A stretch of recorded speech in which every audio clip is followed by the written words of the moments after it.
Buenos días, tardes, noches, eso ya dependerá desde dónde me vean ustedes y cuándo me vean, ¿no?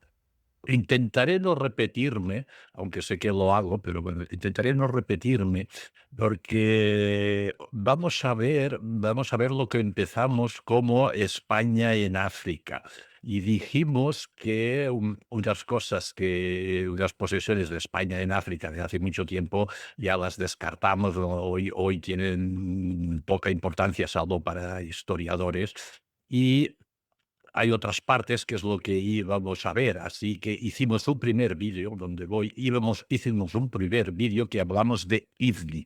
En Ifni pusimos el pie por primera vez en 1476 y en el mismo vídeo hicimos Cabo Jubi, que pusimos el pie en 1767. Y ahora vamos a continuar con la Guinea española, hoy ya llamada Guinea Ecuatorial, porque ya no es española, ya no es de España. Pero vamos, mucho tiempo. Yo creo que en esto que vamos a ver hoy, los no iniciados pueden tener alguna sorpresa, ¿eh? Vamos a ver entonces, para iniciar, pongo un mapa de la zona. La verdad es que es una unidad heterogénea, ¿eh? No es una unidad muy homogénea. Pongo el mapa. Vamos a ver, aquí supongo que me ven ustedes. Yo, como ya les he dicho alguna vez, soy incapaz de mover el ratón, el mouse aquí en ese programa. Bueno, el caso es, encima mío, de mi cabeza, ustedes ven un círculo. Bueno, es África, y ¿en qué sitio de África está la Guinea Ecuatorial? La Guinea española de antes y la Guinea Ecuatorial de hoy, ¿vale? Como no puedo mover el ratón, insisto, he puesto aquí unos círculos con unos números. Vamos a ver. Lo que va a ser la Guinea en su momento, la Guinea española, está compuesto el número uno, que es la isla de Fernando Po; el número 2, que es Corisco, no va por ese orden, pero vamos, que es Corisco, y al lado tiene dos islas muy pequeñas en la desembocadura del río Muni, que son las islas de Elobey Grande y Elobey Chico. Y al 3, la he dicho, Corisco, ya el número 2, Corisco, y al lado esas dos islas más pequeñas. Y la número 3, que es la isla de Annobón. Esto, por lo que forma parte de las islas. Si vamos al continente, es lo que he puesto marcado. No llega a ser un cuadro porque le falta un lado, pero esto sería la parte continental de la Guinea española, que es Río Muni, la parte de continente. O sea, insisto y me repito, las islas, Fernando Po, el orden sería Fernando Po, Annobón, Corisco, el Oboy Grande, el Oboy Chico, y la parte continental, que es Río Muni, capital Bata. Esto es la Guinea, pero esto no era una unidad ni vino de golpe. Lo vamos a ver ahora paso a paso, que para eso estamos aquí.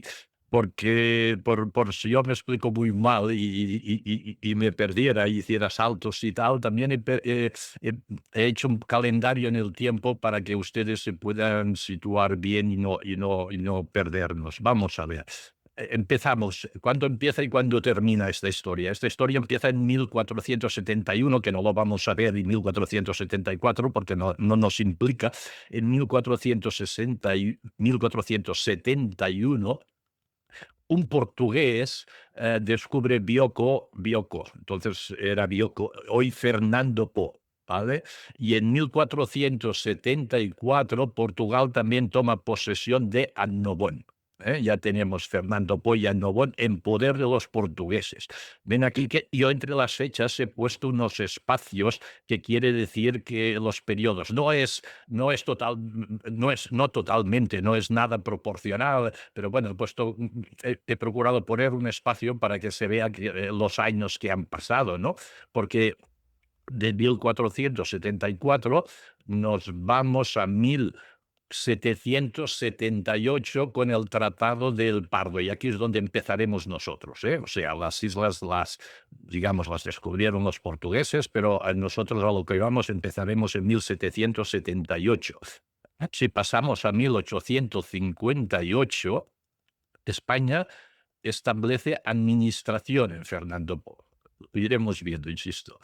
En el año 1900, España establece administración sobre el río Muni. Es lo que les decía, que no es una cosa homogénea, ¿eh? Vean que establecemos administración en Fernando Po en 1858, pero en el continente río Muni no lo hacemos hasta 1900.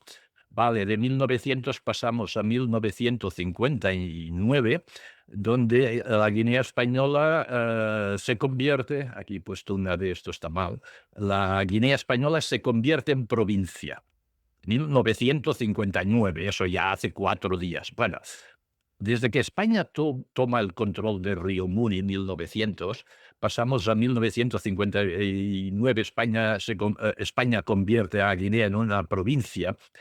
A partir de aquí, la cosa va cuesta abajo en pocos años, en picados, hasta que Guinea alcanza la independencia. En 1959 se convierte en provincia. En 1968, ya ven ustedes, llevan pocos años, independencia de la República Guinea, que empieza a llamarse, al alcanzar la independencia, empieza a llamarse República de Guinea Ecuatorial, perdón, que no estoy liando. Y en 1969, tampoco ya no formaría parte, pero bueno, lo he puesto porque ya Guinea ya no es española. En 1969 la Guardia Civil arrea la última bandera española en Guinea.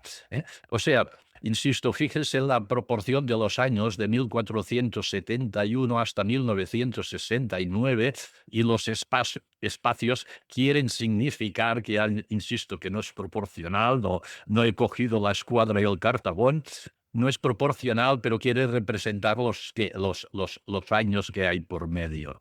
Sigamos. Y más que sigamos es empecemos, ¿no? Tras el descubrimiento de América, 1492, España en 1492, Colón llega a América. Donde llega es la isla que bautiza como San Salvador. Era una isla caribe. Y yo me imagino que Colón no tenía ni idea de que estaba en América, no estaban las Indias. Andaría más despistado que yo que sé, por allí, ¿no? Pero bueno, el hecho es que en 1492, 12 de octubre, Colón llega a San Salvador. Vale. Desde San Salvador tardó muy poco a pasar a Cuba, a pasar a Haití. Después viene, perdón que estoy tapando el micro con las manos. Después viene Hernán Cortés, el conquistador, conquista el imperio azteca, México, ¿vale? Hernán Cortés. Y seguimos avanzando y adquiriendo o conquistando territorio, ocupando, no sé cuál es la palabra más adecuada, ocupando territorio en América. Claro, cuando tú ocupes el territorio, lo que hay que hacer con ese territorio lo tienes que administrar, ¿no? Vale, para administrar el territorio en América se inventaron de alguna manera los virreinatos, ¿no? ¿Qué era el virreinato? Pues era eso. El virreinato era una administración que se encargaba, ya que teníamos aquellos territorios allí, de administrarlos civilmente, administrarlos militarmente, y una cosa que es más antigua que el hilo negro, pues cobrar impuestos. No, una de las tareas de los virreinatos era cobrar impuestos, y por último, tarea del virreinato era evangelizar. Vamos a ver, yo digo por último y he nombrado esas tareas. Imaginarán ustedes, si alguna vez han administrado algo, que claro, de la teoría esa al día a día, pues lo que harían, vamos, no tenía nada que no es que no tenga que ver, porque eso lo hacían, pero harían muchas cosas más, ¿no? De tal manera que ya decimos que Colón, pues primero es el Imperio Azteca, llega a México, esos 1535 y se funda el Virreinato de Nueva España. Avanzando y otras conquistas, en 1542 el Virreinato de Nueva Granada. Bueno, y me salto en 1542 Perú y en 1717 Nueva Granada, sí. Y Río de la Plata, al final Río de la Plata en 1776, la desembocadura del Río de la Plata, ¿no? Vale, pero allí, y fruto del Tratado de Tordesillas, ¿se acuerdan ustedes del Tratado de Tordesillas? Que España y Portugal se dividen el mundo con la bendición del Santo Padre, ¿no? Con la bendición del Papa de Roma. Bueno, pues el Tratado de Tordesillas, como todos los tratados, pues no lo preveía todo. Bueno, en fin, que allí había unas rencillas de límites, ¿no? Si tú llegas aquí, bueno, eso sobre todo en la ciudad no tanto, pero en el campo suele pasar, ¿no? Si tú llegas hasta aquí, yo llego hasta allá, si yo tengo derecho a pasar por ese camino, tal. Bueno, eh, total, que había unas rencillas entre España y Portugal. España y Portugal se reúnen y en 1777 hacen el Tratado de San Ildefonso, la granja de San Ildefonso, que por cierto, muchos la habrán visto, pero si alguno no la ha visto, vayan, que vale la pena, está en buen estado de conservación y es interesante verlo. Bueno, hacen el Tratado de San Ildefonso.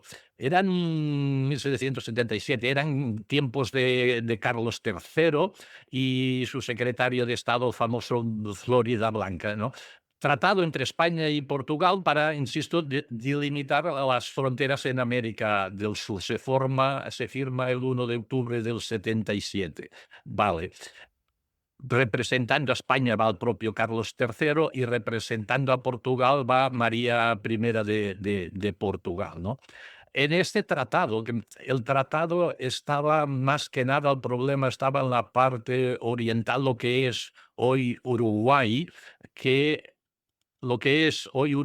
que allí Portugal tenía la colonia del Sacramento. Bueno, insisto, límites de frontera entre donde los dos países, donde llegas tú y donde llego yo, ¿no? Vale, en ese tratado, insisto, es un tratado de límites, ¿eh? En ese tratado de límites, España recibe la colonia de Sacramento, ¿eh? Bueno, pues esto te toca a ti. Y la isla de San Gabriel. Portugal recibe la isla de Santa Catalina y, sucedemos un problema insisto, de límites, ¿eh? De límites. Digo un problema de límites, y a lo mejor he abusado mucho de la palabra, porque es en 1778 cuando España y Portugal hacen el tratado, el Tratado del Pardo. El Tratado del Pardo es dar consistencia al Tratado de Límites y ampliarlo en más cosas. De tal forma que en el Tratado del Pardo, y es tal vez el punto donde empezamos, es España, por eso tratos con Portugal, España recibe derechos sobre lo que hemos enseñado como Fernando Po, que es una isla, Fernando Po, que es una isla que tiene 2000 kilómetros cuadrados, y sobre la isla de Annobón. Déjenme volverlo a poner, aunque o sea, recibe sobre el uno, lo ven aquí, el número uno, esto es Fernando Po, y recibe una cosa mucho más al sur, eso que está con un 3, que es San Nobón, que tiene 17 kilómetros cuadrados, ¿eh? Pero es lo que era portugués, ¿eh?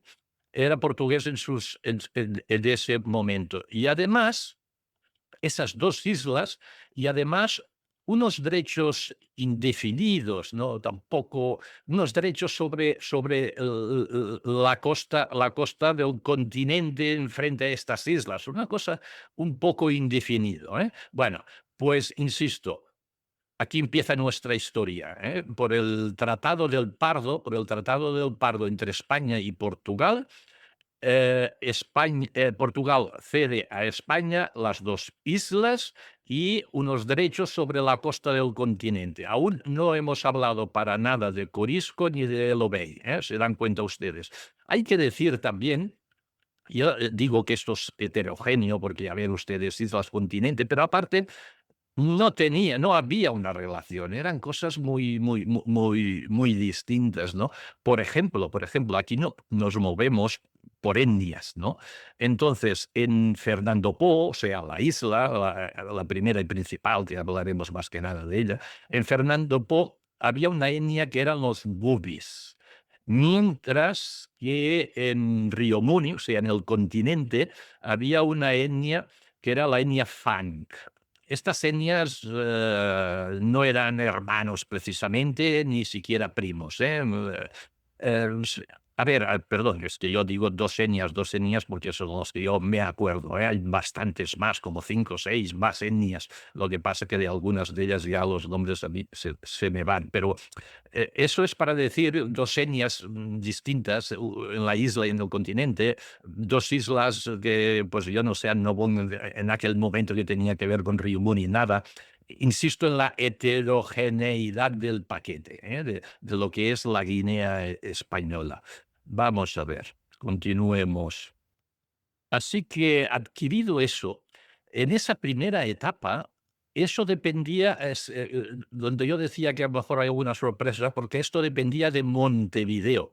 O sea, del virreinato, del virreinato desde Montevideo. Esto se administraba o se llevaba, bueno, se administraba aún nada, pero bueno, y todo iba desde Montevideo. España tardará en implicarse, España como península tardará en implicarse en esto, porque no se implicará directamente en Guinea hasta que se pierdan las colonias americanas, o sea que más o menos desde 1820, 30 y pico, cuando se pierden todas las colonias americanas, es entonces cuando España dice: "Pues, hay Guinea aquí y tenemos". Pero hasta este momento la Guinea dependía, insisto, del virreinato, dependía del virreinato y todo funcionaba desde Montevideo, ¿no?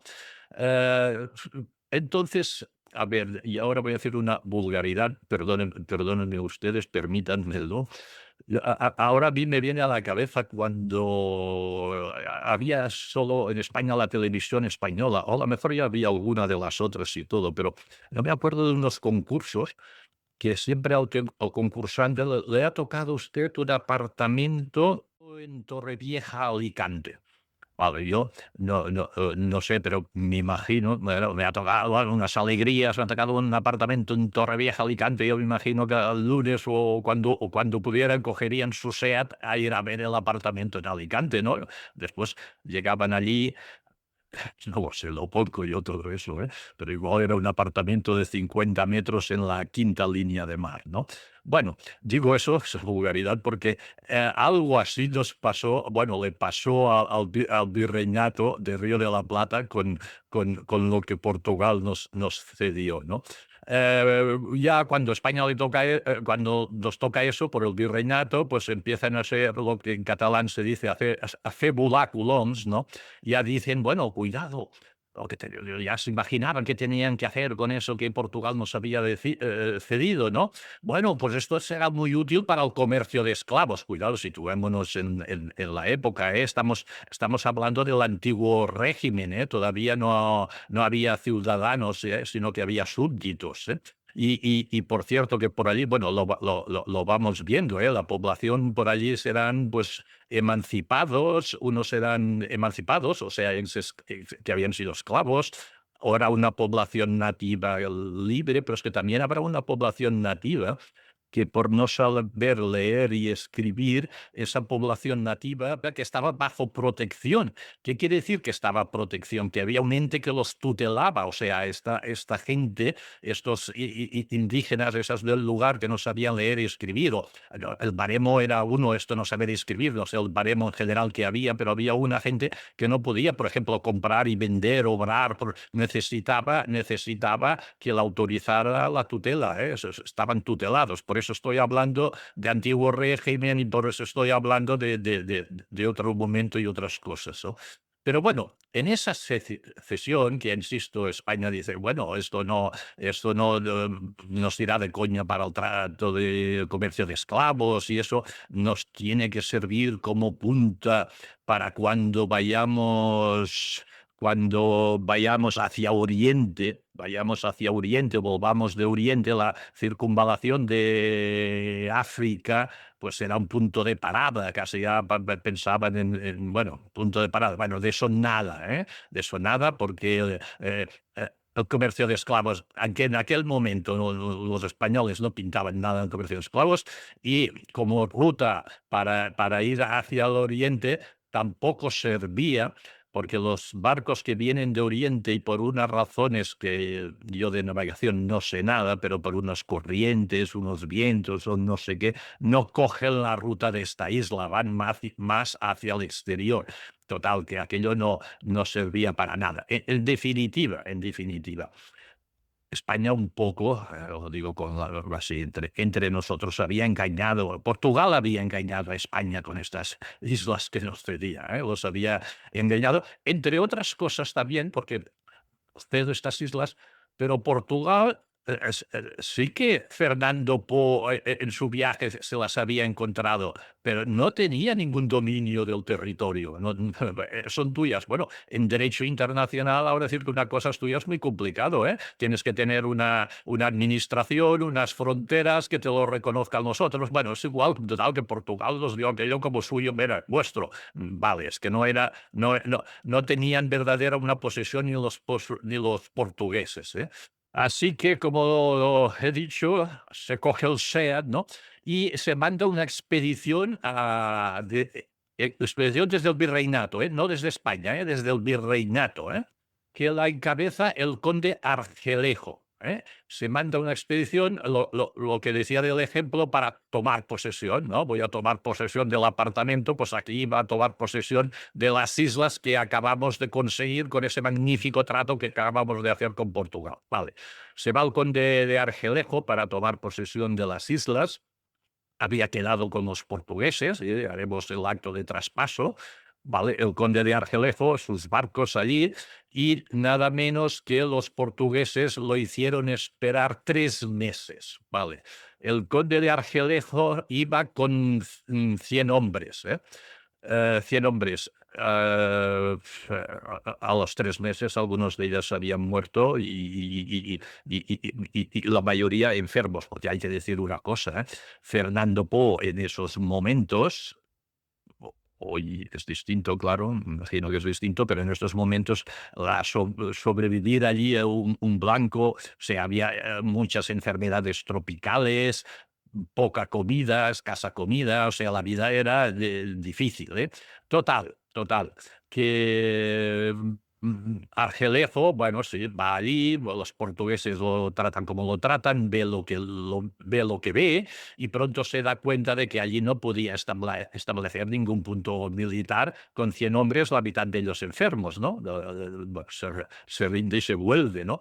Poco después va un militar, ¿no? A ver, el conde ha fracasado, pero aquí voy yo que soy un militar. Aquí nada menos, ¿quién era ese militar? Se va allí Joaquín Primo de Rivera, le sonará a ustedes, ¿no? A lo mejor no Joaquín Primo de Rivera, pero José Antonio Primo de Rivera le sonará, y su padre también, Miguel Primo de Rivera. Miguel Primo de Rivera, el famoso de la dictadura militar de 1923. Vale, pues no José Antonio, no su padre Miguel, sino que un tío, hay un parentesco y yo casi me atrevo a decir que era un tío de Miguel, ¿no? Pero al 100% no lo afirmo, ¿eh? Un parentesco, yo diría que era un tío de Miguel Primo de Rivera, era Joaquín Primo de Rivera.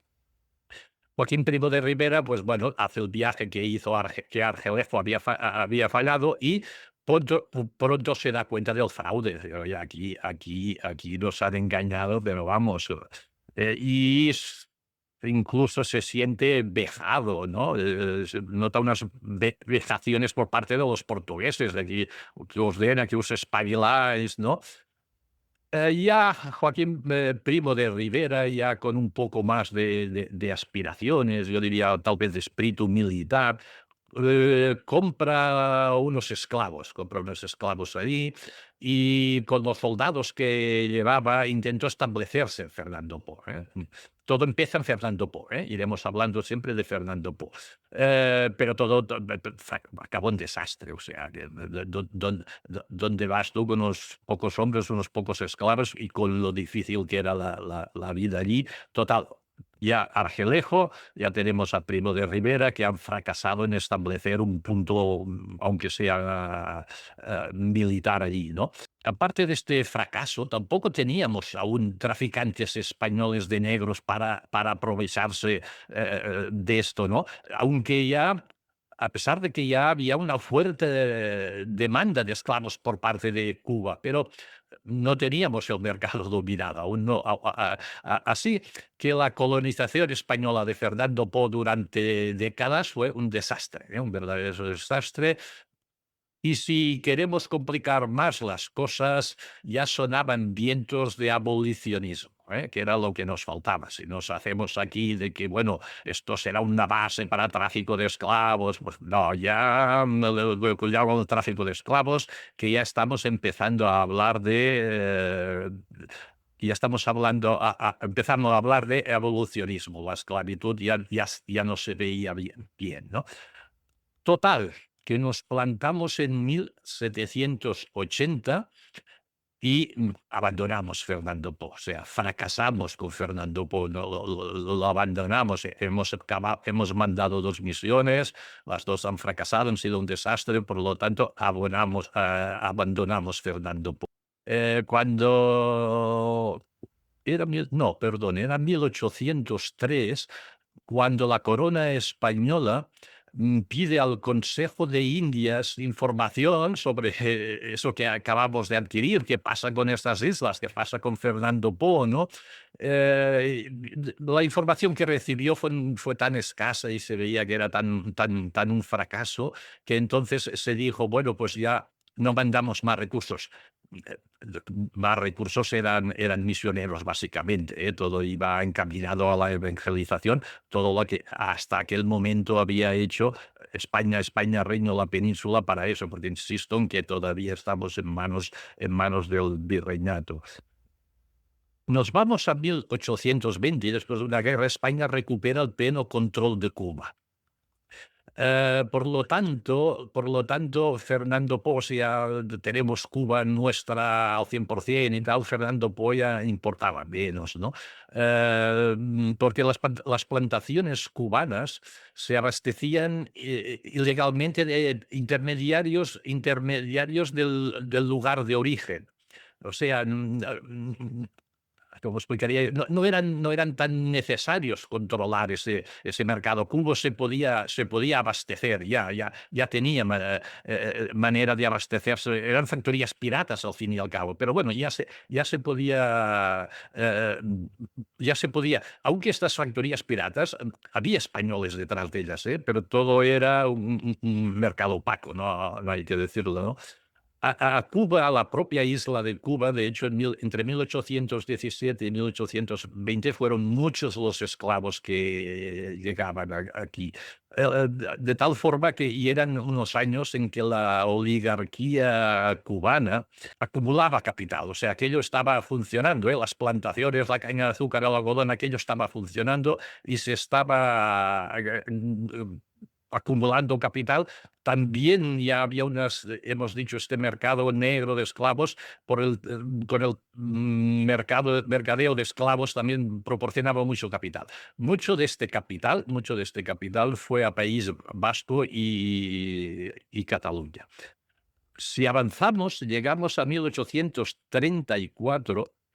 Inglaterra ya proclama la abolición de la esclavitud, 1834. A ver, en 1834 la abolición de la esclavitud es real, es un hecho, pero el tema ya se iba legislando desde 1807. Ya he dicho a ustedes antes que había ya tambores de abolición, ¿no? Desde 1807. Pero bueno, a ver, los ingleses para mí, muy admirados por un lado, para mí han tenido grandes inventores y han hecho grandes cosas, y por el otro lado, pues también tienen sus defectos y muy grandes, ¿eh? En este sentido, yo diría que, bueno, vamos a ver, los ingleses proclaman la abolición de la esclavitud.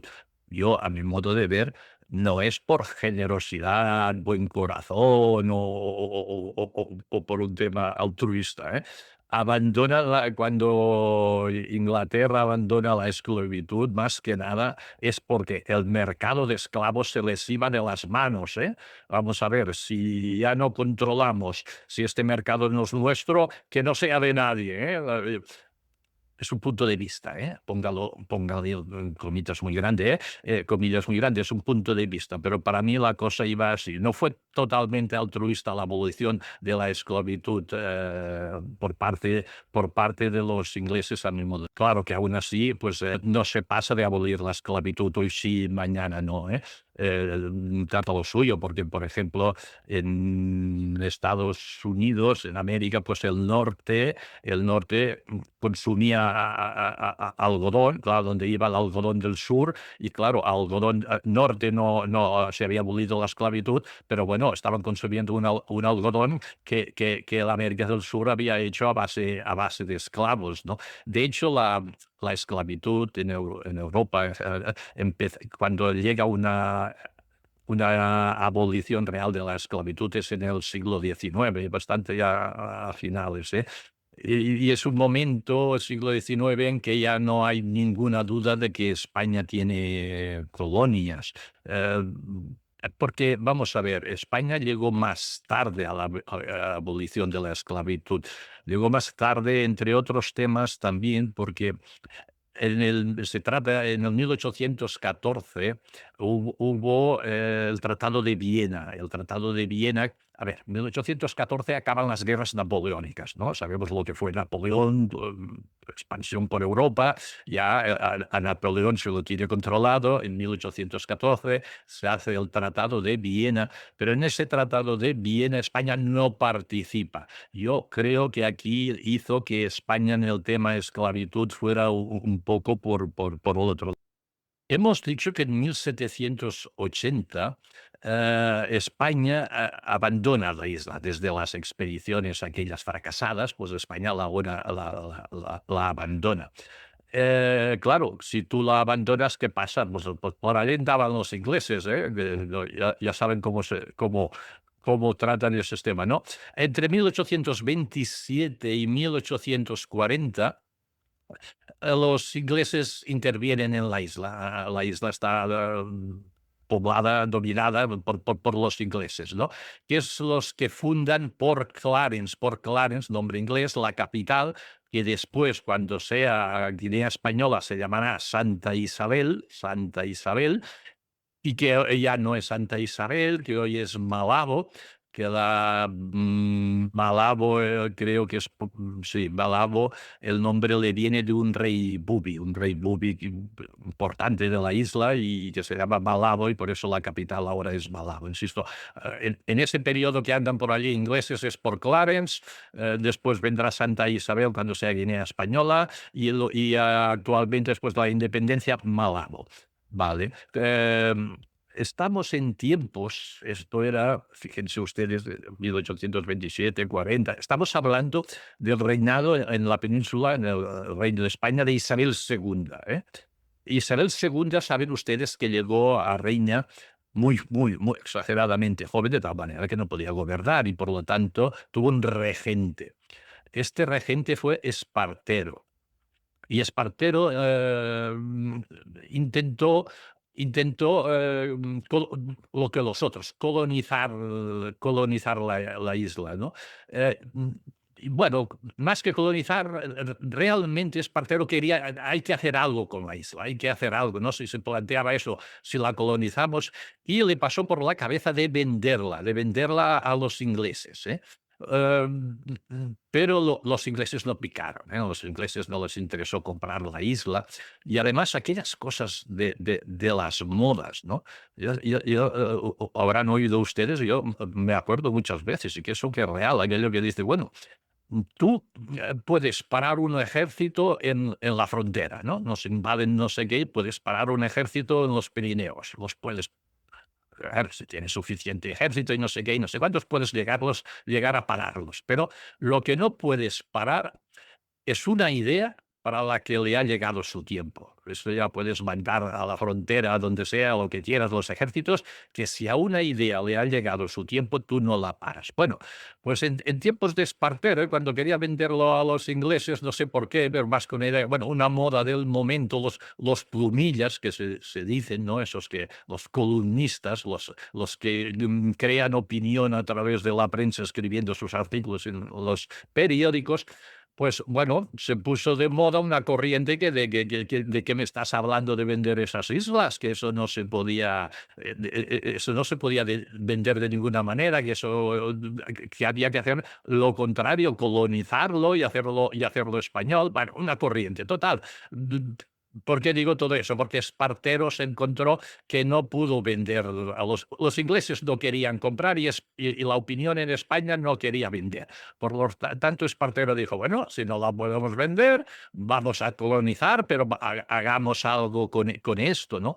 Así que nos plantamos el 11 de marzo del 43, España establece su presencia efectiva en la isla de Fernando Po. Insisto, del conjunto aquel que lo podría volver a poner, pero no sé si hace falta, del conjunto aquel de islas y continente, todavía, y de aquella manera estamos hablando de Fernando Po, la isla de arriba.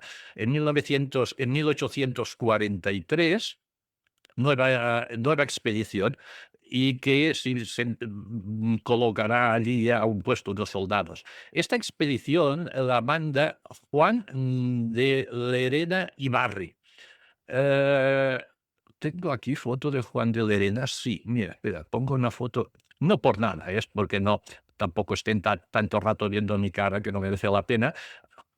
Aquí hay un óleo, creo que es un óleo de Juan de Lerena. Sí, este señor que ven es Juan de Lerena y Barry, vale. Este señor estuvo 13 días en Fernando Po y nombró gobernador, a ver, ya insisto que Juan de Lerena era ya un poco de mostrar poderío, ¿no? Y de decir, que esto es nuestro, ¿no? Cuando habían habido los ingleses, cuando había los ingleses por allí. Entonces Fernando se está 13 días en la isla y nombra gobernador en nombre de España a un británico. O sea, imagínense ustedes el dominio que tenemos de la isla, que para gobernarla tenemos que nombrar a un británico. Bueno, pero hace una ocupación simbólica, ¿no? Es un poco, insisto, es un poco demostrar poderío, es un poco decir al mundo, no, no, es que es nuestro, porque claro, si yo pongo gobernador, no, no hay ninguna discusión. Vale, después de pasar por Fernando Po, Lerena pasó por la isla de Corisco. A ver, la déjame poner el mapa, ¿eh? Y ya hemos dicho que Corisco es la 2, está cerca de la desembocadura de Río Muni, ¿no? Esto es Corisco. Bueno, Fernando Po se fue arriba a la 1, se fue a la 1, donde estuvo los 13 días y nombra gobernador, y de la 1 se va a Corisco. Aquí Juan, aquí lo tengo, sí. Y de allí se va a Corisco. Corisco es otra isla que por el tratado, que del Tratado del Pardo, Solo contemplaba Fernando Po y Annobón, ¿eh? Fernando Po, Annobón y unos derechos sobre la costa. Ahora estamos hablando de Corisco, otra isla que será Guinea Española, pero que no estaba con el Tratado de Pardo con Portugal, ¿eh? Esto es nuevo, se va a Corisco.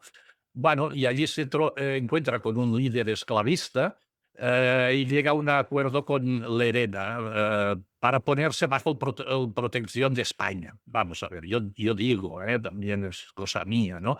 Tú llegabas a la isla de Corisco con los habitantes que había allí, tú les dabas una hoja de papel y te firmaban lo que fuera. Eso lo digo yo, a lo mejor era muy difícil, pero a mí me da la sensación, ¿no? Porque para afirmar que se ponían bajo la protección española, bueno, estos acuerdos, esa primera firma incluso luego se renueva y bueno, se celebra allí una misa. Yo insisto, yo digo, aquella gente de Corisco en aquel momento, mm, qué les iba y qué les venía con una misa en protección de los nativos de la isla, en protección de los nativos de Corisco, ¿no? Bueno, eh, Lerena, como todas esas expediciones, y como ustedes se pueden imaginar, claro, no van allí de recreo, ¿no? Sino que después tienen que hacer su informe, ¿no? El informe de la expedición, yo diría que superó incluso las bajas expectativas. O sea, si las expectativas ya eran bajas, las superó. O sea, vamos, todo un fracaso, ¿eh? El informe de Lerena sobre aquello. Y se decidió mandar una expedición bueno, hasta ahora hemos fracasado, iremos de verdad, ya esto se acabó aquí el cuento, ahora vamos a ir en serio, ¿ya?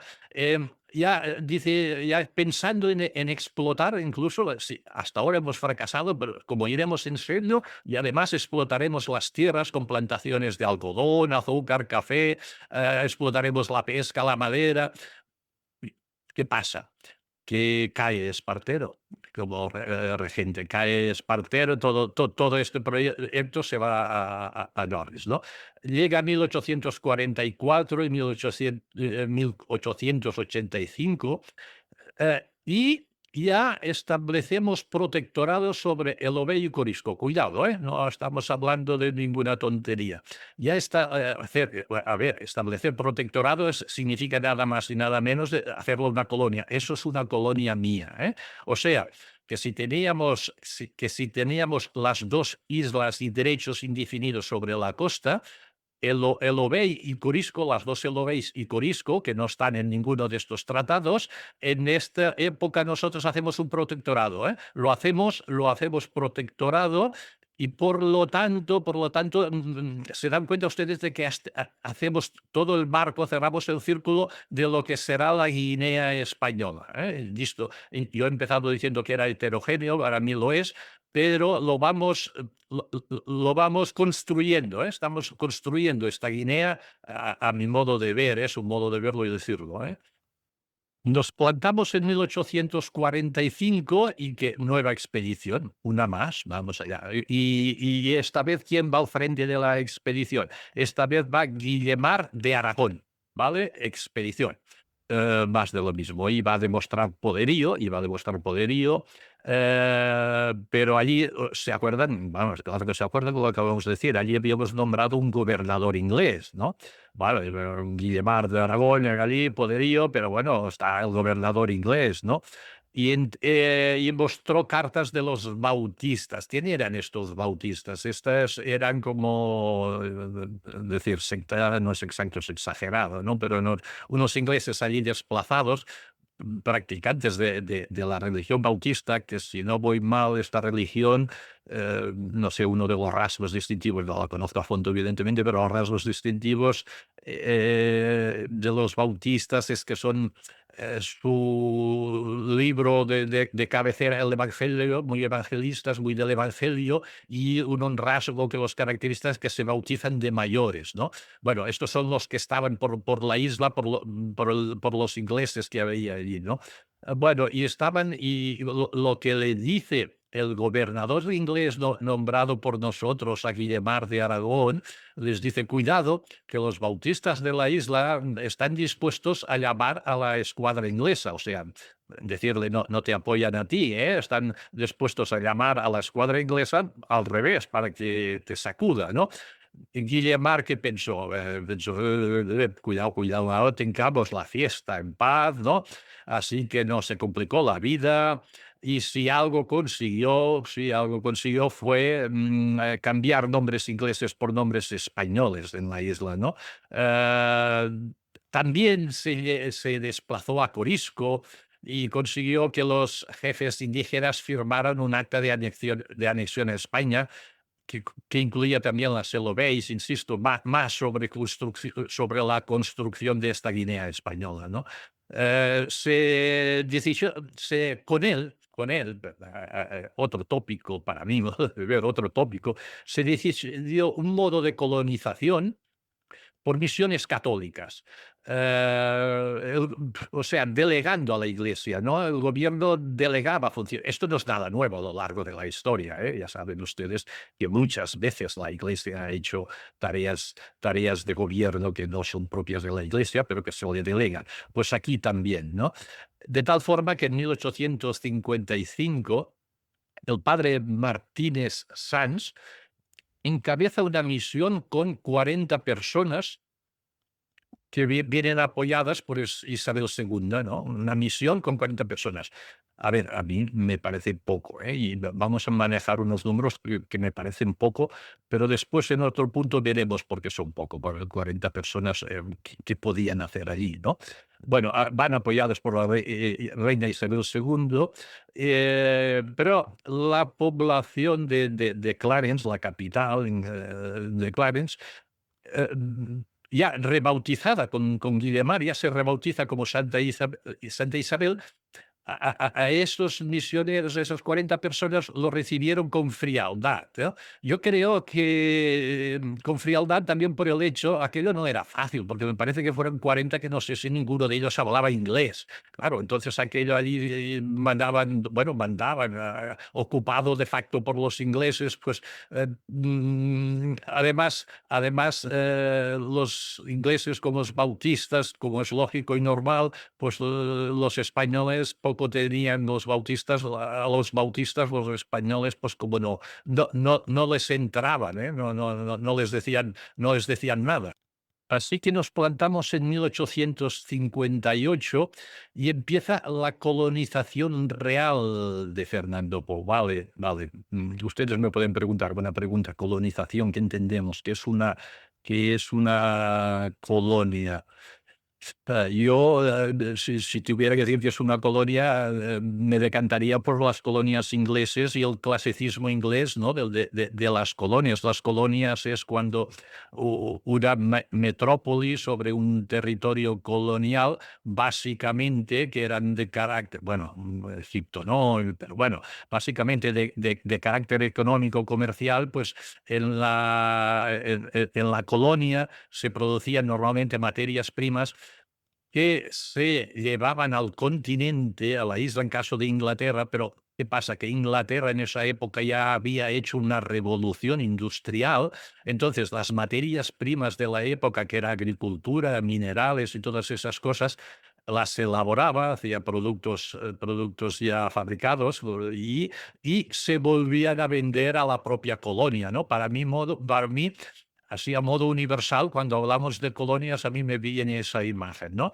Metrópoli que coja las materias primas, las lleva a la metrópoli, las fabrica, las elabora y se las vuelve a vender, ¿no? A la colonia. Eso es lo que es. Hay otros tipos de colonias, insisto, por ejemplo, la propia británica en Egipto fue otra cosa, pero bueno, ¿dónde estábamos? Que en 1858 empieza la colonización de Fernando Po. Era los años 1858 y 1873 cuando gobernaba en España el liberal, éramos aquella época en España que se iban alternando, los liberales con los conservadores, mandaba el liberal Leopoldo O'Donnell. Leopoldo O'Donnell, al que le iba al tema colonial, ¿no? También demostraba poderío el tener colonias. Tengamos en cuenta que estamos hablando entre los años 1850, 1860, ya había una especie de colonias, digamos, informales en la costa de África, básicamente, y no básicamente o totalmente, por parte de Reino Unido y Francia, ¿eh? O sea, ya todavía no hemos hecho la repartición de África, ya la veremos, pero ya había unas colonias informales costeras, ¿eh? Sobre todo en la costa. Eh, la presencia por allí, por estas costas de la Armada Británica, estaban allí con el pretexto de combatir la esclavitud. Pero bueno, realmente lo que hacían era una especie de policía de costas, de tal forma que España no podía moverse como quería ni hacer lo que quería, siempre tenía que tener presente que por allí andaba la Armada Británica, ¿no? Como en esa época, como gobernador en Fernando Po, llegó un catalán, el catalán Domingo Mustich, pero duró muy poco, fracasó muy poco Domingo Mustich, porque los ingleses lo cogieron con un barco cargado de esclavos y, bueno, ya hemos dicho que los ingleses eran como la policía costera y allí se acabó el Domingo Mustich, se acabó allí.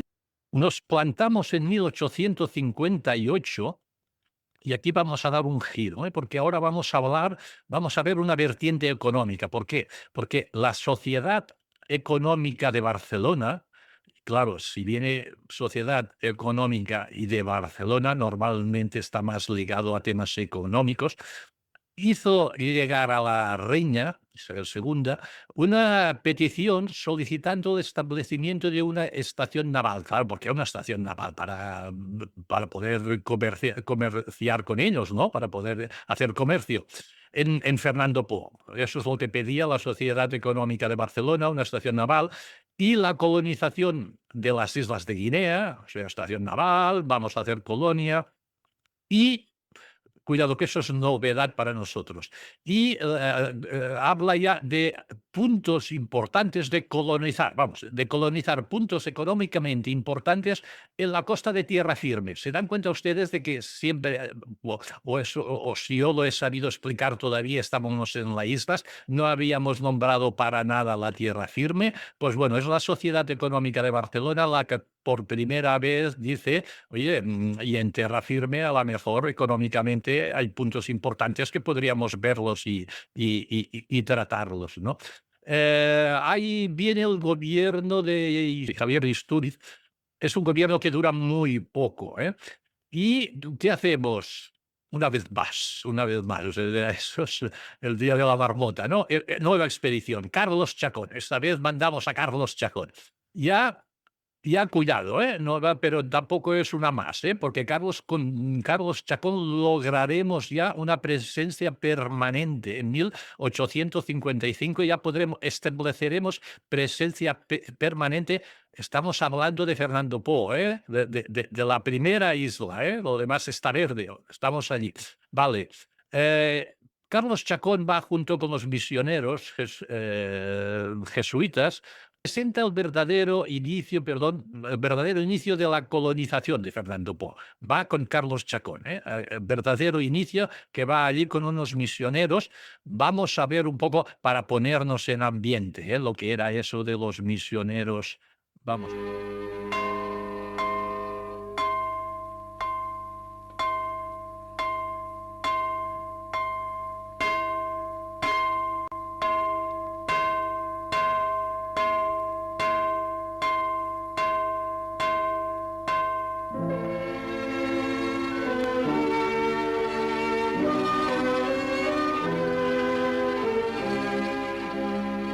La campana de la humilde capilla saludó a la mañana con su canción de bronce.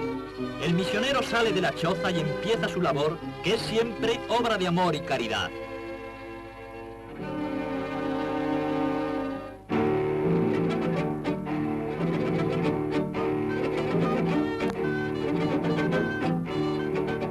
Sabe como ninguno hablar a los nativos, atraerlos con sus suaves palabras. Los niños le veneran y los mayores acuden a escuchar sus consejos.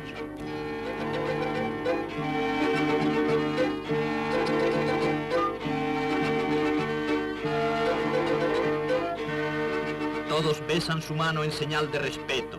Esa mano generosa, pausada, lenta de movimientos porque tan solo sabe bendecir. Pronto dirá su misa el misionero antes de proseguir el largo viaje. Quizá a la misma hora el santo sacrificio se estará celebrando en lejanos rincones del bosque. En alguno puede que oficie un sacerdote indígena. Sus hermanos de raza se hallarán junto a él, arrodillados, y la escena, dentro de su aparente sencillez, mostrará con sublime grandeza. Bueno, estos informes que estaban obligados a hacer, bueno, ya he parado el vídeo porque era hacernos una idea, pero tampoco ya se imaginan ustedes cómo sigue, ¿no? Para no alargar tanto esto, he cortado el vídeo. Chacón describe la situación de Santa Isabel, estamos hablando de la capital de Fernando Po, está describiendo la situación de Santa Isabel como de población heterogénea. Eso ya lo he dicho yo antes, pero Chacón también lo dice. No es que no lo diga Chacón porque lo he dicho yo, es al revés. Pero bueno, Chacón dice que hay una población heterogénea, que evidentemente tiene toda la razón del mundo, culturalmente británica. También hemos hablado de que por allí había unos ingleses y pues se había hecho una cultura británica en la isla, que le íbamos a hacer culturalmente británica, y veía difícil acabar con esa influencia inglesa, ¿eh? Aquí hay gente heterogénea, cultura británica, ¿cómo cambiamos eso? No lo cambiaremos de hoy para mañana, ¿no? Y decía que la misión, hemos hablado de una misión bautista, que había ido a menos, que no es lo que era, lo que no era, que no es lo que era, pero que había sido sustituida por protestantes. Insisto, más de lo mismo. En definitiva, mucha influencia inglesa, ¿no? Eh, es en 1858 cuando las Cortes Españolas elaboran el primer estatuto orgánico de la colonia. Ya hemos dicho que aquello es administrado, todo empieza desde los virreinatos. Pero estamos hablando de 1858, ya ha habido independencia en América del Sur, aquello pasa ya al Reino de España desde la península y se hace, bueno, tenemos eso allí, por lo tanto, ¿cómo lo administramos? Hasta ahora no nos hemos encontrado con algo así. ¿Qué hacemos? Hacen un estatuto orgánico. Declaraba una colonización, pero vamos a ver, volvemos la política y los políticos, ¿no? La teoría y la práctica. Declaraba una colonización con mínima intervención estatal y protagonismo de la iniciativa capitalista privada. Claro, declaración de buena voluntad, ¿eh? El Estado que no quiere decir, no mandemos soldados, no devolvamos a la península soldados muertos, no gastemos recursos económicos allí, no, sí, vamos a hacer colonia, es nuestro y tal, pero que lo haga la iniciativa privada, ¿no? Pero digamos que la iniciativa privada no se lanzó a Fernando Po hacer negocios, ni mucho menos, ¿no? La privada, ¿qué me estás contando? No pensó que aquello fuera un chollo, ¿no? Así que tuvo que ser, como siempre, y como pasa, tuvo que ser el Estado el que impulsó la colonización. ¿Cómo? Mandando militares, pagando militares, mandando funcionarios, pagando funcionarios, que en muchos casos reemplazaban a súbditos británicos que hacían lo mismo, ¿no? Aún así, en estos momentos ya hay el estatuto orgánico, por todo esto todavía lo pagaba Cuba, por aquellas cosas de la política del momento, todavía lo pagaba Cuba. Y volviendo a Chacón, pues toma posesión de la isla el 26 de mayo del 58, imponiendo la religión católica. Yo creo que es la primera vez que hablamos de imponer la religión católica. La población de Santa Isabel mostró más bien un rechazo al español. Es que yo no creo que era ya muy premeditado contra los españoles, es lo que habían visto en la cultura que habían visto, lo que habían vivido. Y no mostró ningún entusiasmo hacia lo español, los habitantes de Santa Isabel, ¿no? Pero en junio Llegó el resto de la flota, porque con Chacón ya decimos que nos establecemos y eso va en serio, empiezan a construir en Santa Isabel un hospital.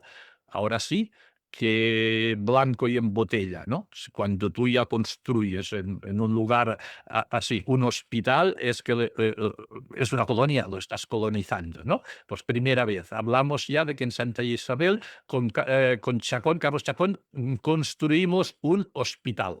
Después del hospital, pues siguió haciendo ciudad. El gobernador hace un consejo, el Consejo de Santa Isabel para gobernar, ¿no? Es construir estructuras, aparte del hospital físico, ir construyendo estructuras. Y hace el consejo, funda el Consejo de Santa Isabel, compuesto primero que nada por él mismo, por si acaso, ¿no?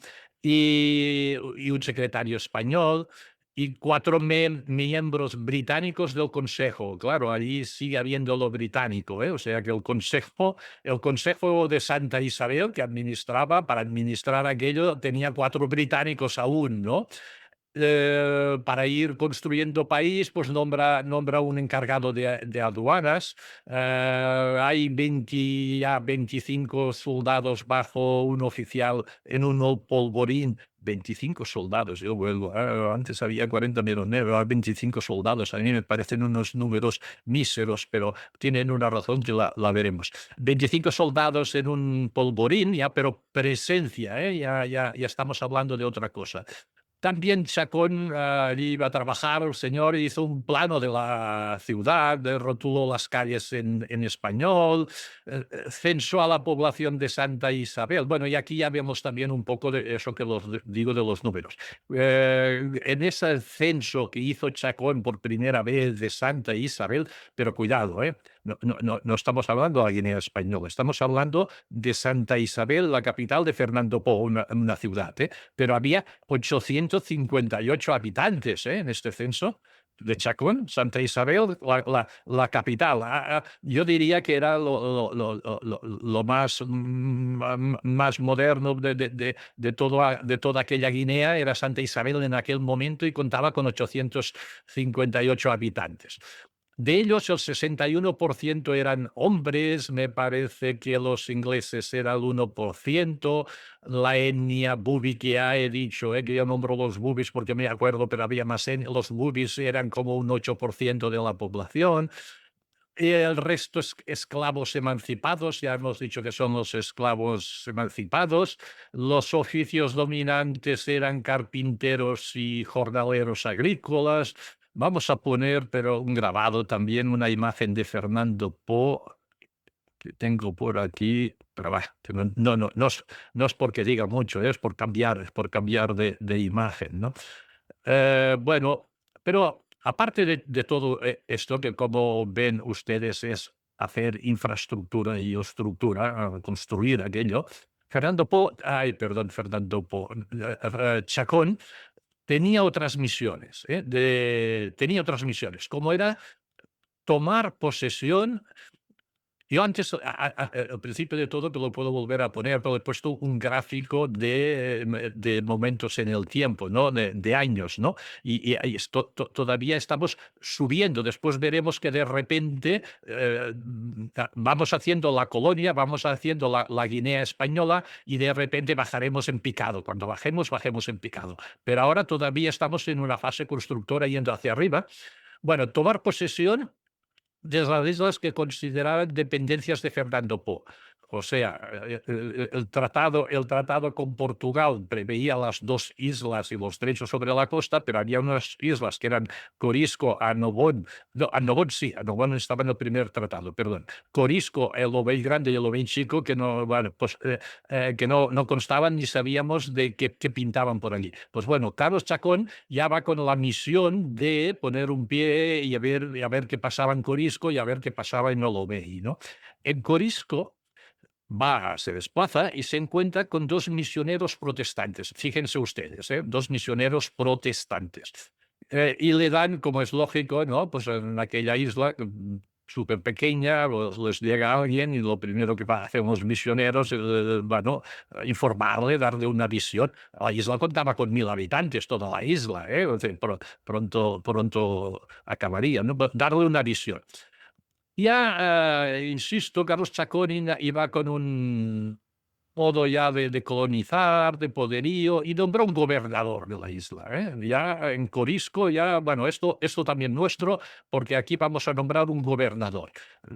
Nombra gobernador al rey Munga, que yo supongo, pues, que era el líder de la zona de los 1000 habitantes, ¿no?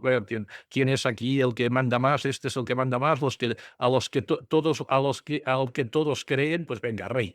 Vale, eso en Corisco. En Dajabón se encuentra que lo que imperaba era la miseria, ¿eh? Mire si imperaba la miseria, que los habitantes lo primero que les hacen es ofrecerles, no ofrecerles, pedirles que se llevaran unos chicos, unos niños, criaturas, que yo no sé si es que no podían mantener o por lo que sea, no. Yo creo que se trataría de un tema de mantenerlos, ¿no? Y a Carlos Chacón, bueno, pues les ofrecen criaturas, ¿no? Que sus padres no querían, no aceptaban, se los llevaron, evidentemente, ¿no? Y Chacón, al hacer el informe de Chacón decía, oye, mira, esta isla sirve para muy poco. Sirve tan poco que yo no le veo ni utilidad para isla carcelaria. Imagínense ustedes cómo debía ver aquello, ¿no? Cuando va a El Oboy Chico, le pidieron la protección española. Imagínense, o sea, lo desesperados que estaría aquella gente.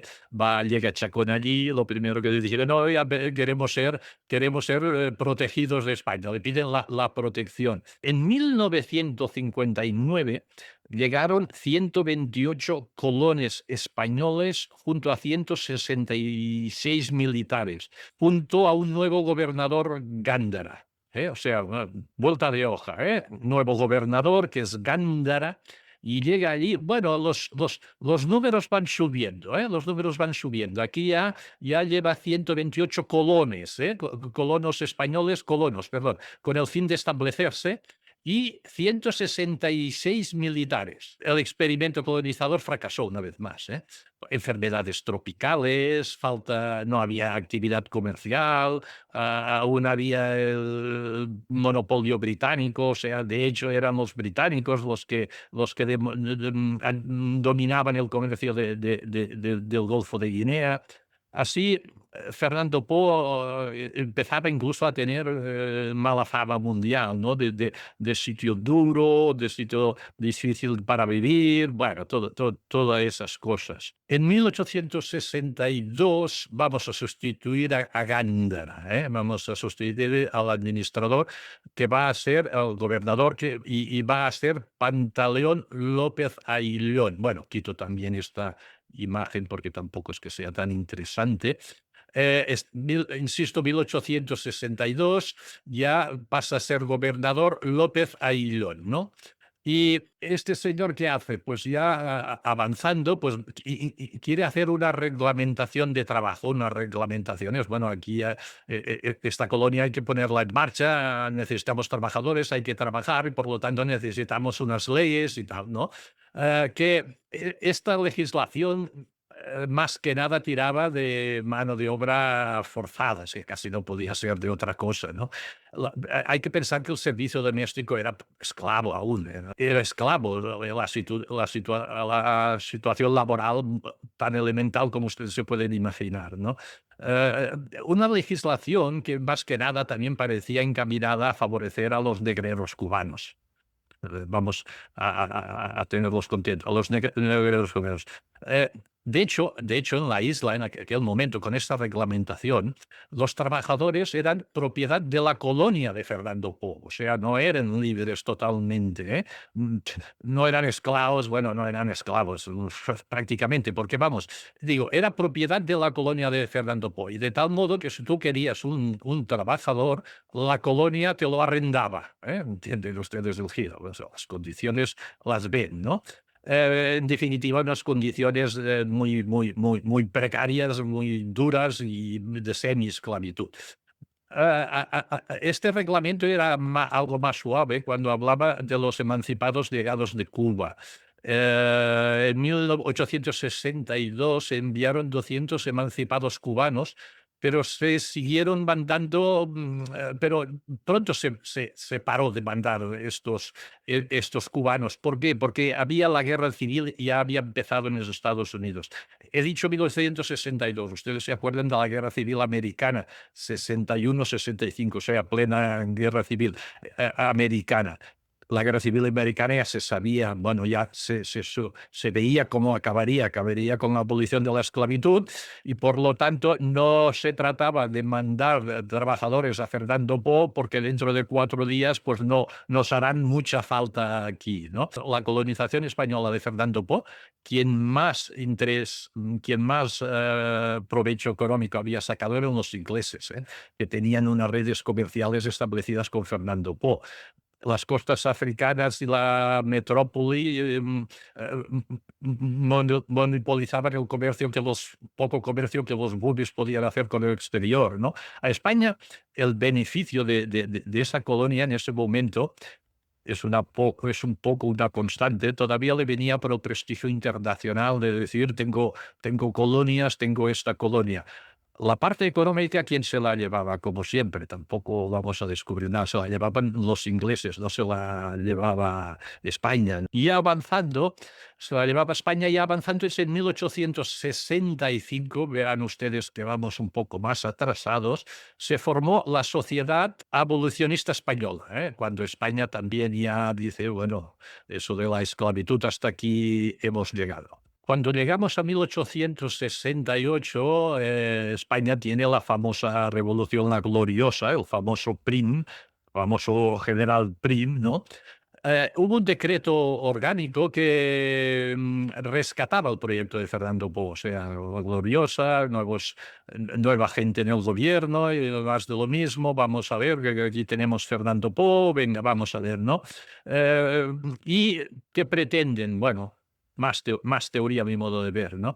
Hacer que Fernando Po sea una colonia con poblamiento de españoles peninsulares y más de lo mismo, mínima intervención estatal, siempre, tema de los políticos, ¿eh? No os espantéis que no vamos a gastar, no vamos a mandar soldados a que mueran allí, mínima intervención estatal.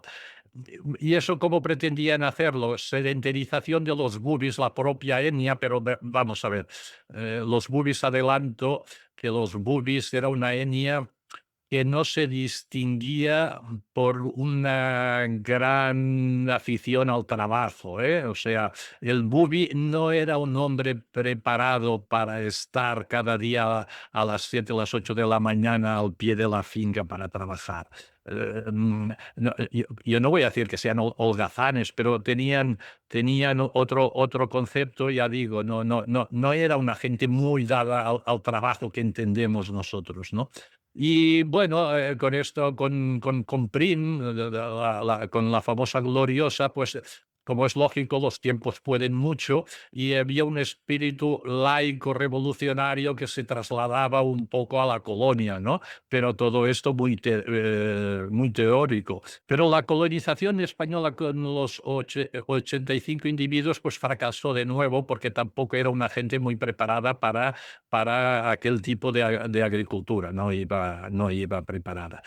Avanzamos a 1872 y pasa una cosa interesante. En 1872, Puerto Rico, español en aquel momento, pide de buenas a mañanas, y en fin, el susto que daría a muchos, pide la evolución de la esclavitud. ¿Vale?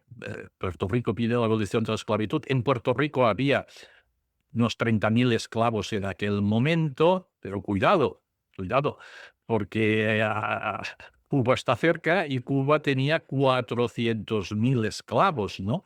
Entonces, 400.000 esclavos que interesaban mucho a la propia oligarquía cubana. La oligarquía cubana, la esclavitud, no hay que decir que la necesitaba, ¿no? Entonces, la oligarquía cubana, además, que es la que mantenía, la que hacía que el Cuba se mantuviera español. O sea, España sabía que si perdía el apoyo, donde voy a parar, que España perdía el apoyo de la oligarquía cubana, inmediatamente perdía Cuba, ¿no? Entonces, no puedo dar, liberar de la esclavitud a los 30.000 esclavos de Puerto Rico, porque esto se contagiará a Cuba y cuando la oligarquía cubana pierda la esclavitud, España pierde Cuba.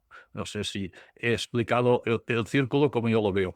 Entre 1870 y 1880, el estado de abandono por parte de España es total, ¿eh? Ya han visto que, bueno, últimamente hemos avanzado más, pero bueno, que todo lo que se enviaba allí era fracaso fracaso tras fracaso. Entre 1870 y 1880, por tanto, el estado de abandono por parte de España, de la zona, era total. Eh, Era tan total que no se producía ni riqueza suficiente para alimentar a los habitantes de la propia isla, ¿eh? Esto mantén esto, ¿eh? Cuando la isla no es autosuficiente para alimentar a a la propia población, era todo un problema, ¿eh? Eh, estaba tan abandonada que si ustedes hubieran paseado por allí, les hubieran dado un cargo, ¿eh? Entonces, estaba tan abandonada que las funciones de gobernador, nada menos, ¿eh? Juez y jefe de fomento, o sea, los 4 cargos o los cargos que podía haber allí en aquel momento, pues recayeron todos en un capitán de fragata que estaba en la estación naval. O sea, había la estación naval, una fragata, que la fragata tenía un capitán, y bueno, como esto está que se cae todo, pues a este señor los 4 cargos que hay se los damos a él, porque situación de abandono total. Así que en 1873 el gobernador del momento, que es Ignacio García Tudela, hace un informe, como hemos dicho siempre, hacen informes los que están allí de gobernadores, ¿no? Y a mi modo de ver, este hombre iba muy bien encaminado, a mi modo de ver, ¿eh?